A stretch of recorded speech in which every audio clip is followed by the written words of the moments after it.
अन्ततगत कान्तिपुरले अर्क साम्पाङलाई इन्टरभ्यू लिएछ बिहान हेरेँ। राम्रो लाग्यो, मलाई खुसी लाग्यो। किनभनेदेखि यो यस्तो जमात हो कि आफ्नो बडीगार्डहरू लिएर अनि आफ्नै 10-12वटा मिडियाहरू लिएर 4-5वटा गाडीमा पुरा फिल्मी शैलीमा हिँड्ने यो जमातमा हर्क साम्पाङ मात्रै त्यस्तो एउटा व्यक्ति हो कि उनको काम बोलेको छ कि हर्क साम्पाङ यो हरररर आउने सर्लक्क सुक्ने खहरे होइनन् कि जुन अहिले खहरेको धारमा नेताहरू बनेको छ नि, त्यस्तो होइनन्। हर्क साम्पाङ भनेको चाहिँ मेरो उहाँ माइतीमा नजिक एउटा बेतिनी खोला छ कि त्यो खोला चाहिँ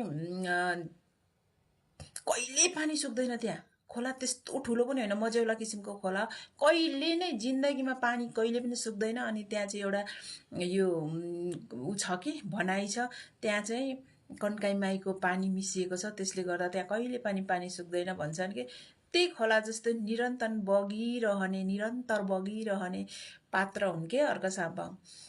न उसले आफै भन्दैछ, न मेरो त्यो ग्राभल भएको रोड जस्तो मेरो अनुहार, म न चिल्लो लगाएर हिँड्छु, न म राम्रो टिलिक्क परेर हिँड्छु, म केही हिँडेर मेरो पनि त छ नि परिवार, म पनि त सक्छु नि त्यो गर्नु त। तर मलाई रात दिन कसरी चाहिँ मेरो देशलाई चाहिँ अरूको गिद्धे नजरबाट बचाउँ, कसरी यसलाई प्रगति उन्नतितिर जाउँ भन्ने नै मेरो ध्येय हुन्छ। त्यसले गर्दाखेरि भने आज कान्तिपुरले ठाउँ दिएछ, मैले त्यो अन्तर्वार्ता हेरेँ, उनले आफ्नो कुराहरू राखेको छन् है, एकदम खुसी लागेछ। यो नै शुभ सङ्केत हो के, शुभ सङ्केत यो।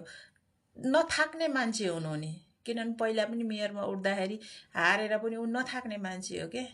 त्यसले गर्दाखेरि जसले आफूलाई प्रमाणित गरिसकेको छ त्यस्तो व्यक्तिहरूलाई त मैले चाहिँ बार यसपालिको चाहिँ मैले बार म आह्वान गरिराखेको छु होइन।